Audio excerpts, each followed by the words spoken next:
Okay, good morning students. Next topic is parameterized constructors.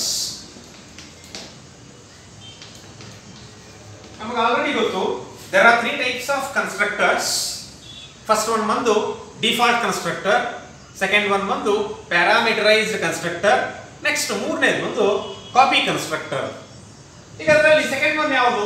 parameterized constructor.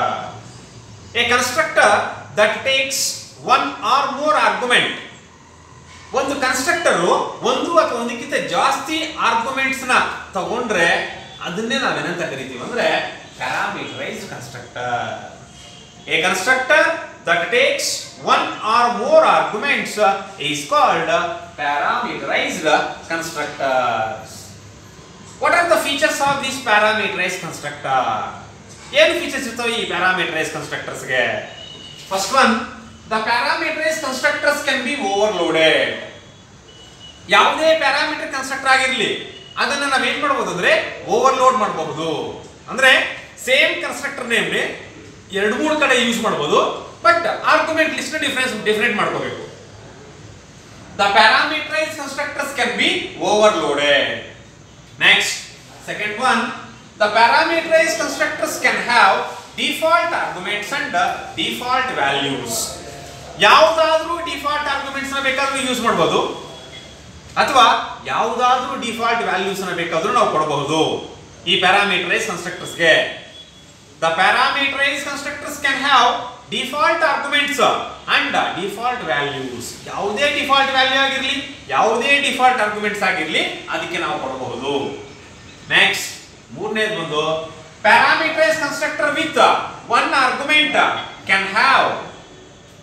ಯಾವುದೇ parameters constructor ಇಲ್ಲಿ ಒಂದೇ ಒಂದು argument ಇದ್ರೂ ಸಹ can be invoked and executed.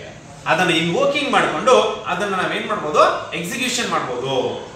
The parameterised constructor with only one argument can be invoked and executed. ನೀವು parameterised constructor ಅಲ್ಲಿ ಒಂದೇ ಒಂದು ಆರ್ಗ್ಯುಮೆಂಟ್ ಯೂಸ್ ಮಾಡಿದ್ರು ಸಹ ಅದನ್ನ ಇನ್ವೋಕಿಂಗ್ ಮಾಡಿ ಅದನ್ನ ನೀವೇನ್ ಮಾಡಬಹುದು ಎಕ್ಸಿಕ್ಯೂಷನ್ ಮಾಡಬಹುದು. These are the three features of parameterized constructors. First one, the parameterized constructors can be overloaded. Parameterized constructor ನಾವೇನ್ ಮಾಡಬಹುದು ಓವರ್ಲೋಡ್ ಮಾಡಬಹುದು.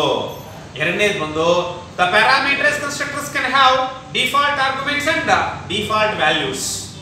ಮೂರನೇದು ಬಂದು the parameterized constructor with only one argument can be invoked and executed.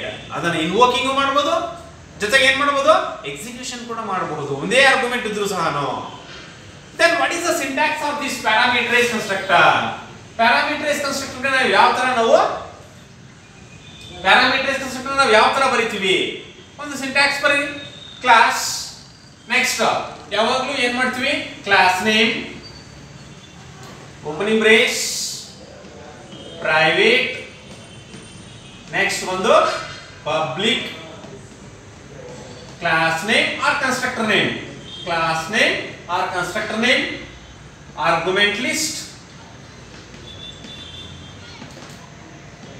opening brace, constructor body, closing brace, semicolon. This is the syntax of the parameterized constructor. ಇದು syntax ಯಾವುದಕ್ಕೆ ಅಂದ್ರೆ parameterised constructor ಗೆ ಯಾವ ತರ ಬರೀತೀವಿ? First class ಬರೀತೀವಿ, ಅದಾದ್ಮೇಲೆ class name, opening brace, private, public.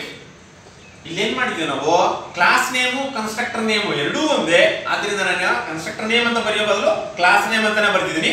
This is the constructor name, argument list, constructor body, opening brace, closing brace. ಈ opening brace ಗೆ closing brace semicolon. This is the syntax of parameterized constructor. A constructor that takes one or more argument is called parameterized constructor. ಒಂದು constructor ಇದೆ, ಅದರಲ್ಲಿ ಒಂದು argument ಆದ್ರೂ ಬರೀರಿ ಅಥವಾ ಒಂದಕ್ಕಿಂತ ಜಾಸ್ತಿ ಆರ್ಗ್ಯುಮೆಂಟ್ಸ್ ಆದ್ರೂ ಬರ್ಕೊಳ್ರಿ ಅಂತದನ್ನೇ ನಾವೇನಂತ ಕರಿತೀವಿ ಪ್ಯಾರಾಮೀಟರೈಸ್ಡ್ ಕನ್ಸ್ಟ್ರಕ್ಟರ್. ಇದಕ್ಕೆ ನಾವೇನ್ ಮಾಡ್ತೀವಿ ಅಂದ್ರೆ ಎಕ್ಸಾಂಪಲ್ ಬರಿಬೇಕಂದ್ರೆ ಇನ್ವೋಕಿಂಗ್ ಮಾಡಬೇಕು. There are three methods to invoke the parameterized constructor. Invoking parameterized constructors.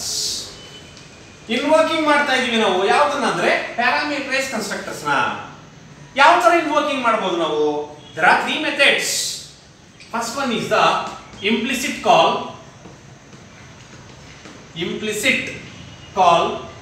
Second one ಬಂದು explicit call. ಎರಡನೇದು ಬಂದು explicit call. ಮೂರನೇದು ಬಂದು initialization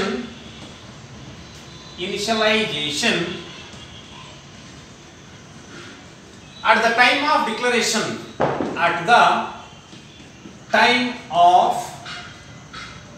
declaration. Initialization at the time of declaration with assignment operator. These are the three methods to invoke the parameterized constructor. ನಾವು parameterized constructor ನ invoking ಮಾಡಬೇಕಂದ್ರೆ three methods ನ use ಮಾಡ್ತೀವಿ.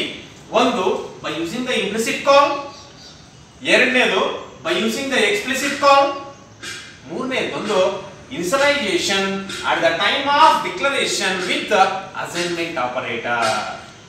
ಇದಕ್ಕೊಂದು ಎಕ್ಸಾಂಪಲ್ ಬರೀತೀವಿ ನೋಡ್ರಿ, ಅವಾಗ ನಿಮಗೆ ಕ್ಲಿಯರ್ ಆಗಿ ಅರ್ಥ ಆಗುತ್ತೆ. ಆ ಎಕ್ಸಾಂಪಲ್ ನೋಡ್ಕೊಂಡೆ ನಾವು definition ಬರೀಬಹುದು.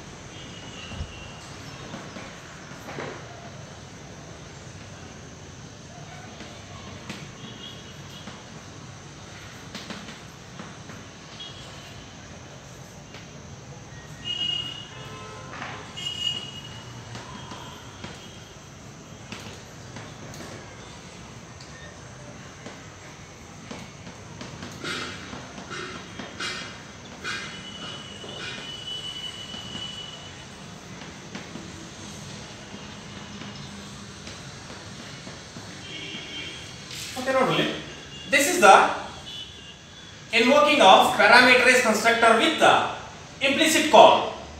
In implicit call, the declaration of the object followed by the argument list enclosed within the parenthesis.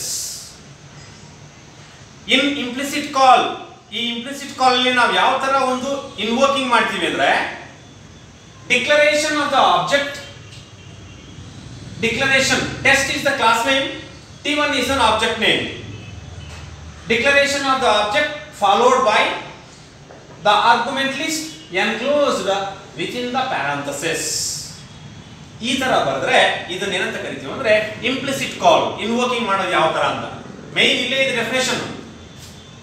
declaration of the object followed by list of argument or argument list enclosed within the parenthesis. This is the method of invoking the parameterized constructor in implicit call. ಅದಕ್ಕೆ ನೋಡ್ರಿ ಒಂದು example ಬರ್ತೀವಿ ಯಾವ ತರ ಅಂದ್ರೆ class, what is the class name? Test. Private int x, y.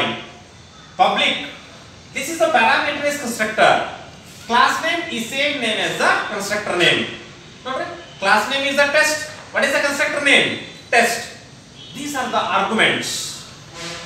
A constructor that takes one or more argument. ಇಲ್ಲಿ ಎರಡು argument ತಗೊಂಡಿದ್ವಿ, int m, int n. ಹೌದಾ? This is called parameterized constructor. ಇದನ್ನ ಏನು ಮಾಡಿದೀವಿ ಅಂದ್ರೆ ಅಸೈನ್ ಮಾಡಿದೀವಿ. m value will be assigned to x, n value will be assigned to y. This is the constructor body. Parameterized constructor body. Opening brace, closing brace. ಈ opening brace closing brace ಗೆ semicolon. ಇದು class declaration or class definition end ಆಗಿದೆ. Next void main. What is the class name? Test. Test object 1 ಎರಡು ತಗೊಳ್ತಾ ಇದೀವಿ, t1, ಇನ್ನೊಂದು test t2 object 2. Argument list same ತಗೊಂಡಿದ್ವಿ, 10,20, 10,20. Declaration of the object followed by argument list enclosed within the parenthesis. ಈ ತರ ಬರೆದ್ರೆ ಇದನ್ನ ಏನಂತ ಕರಿತೀವಿ ಅಂದ್ರೆ implicit call. This is the first one. Implicit call ಗೆ ಆ ತರ ಬರಿತೀವಿ. Next one is the explicit call. ನೋಡ್ರಿ ಏನು ಚೇಂಜಸ್ ಇಲ್ಲ ಎಕ್ಸ್ಪ್ಲಿಸಿಟ್ ಕಾಲ್ ಗೆ. ಜಸ್ಟ್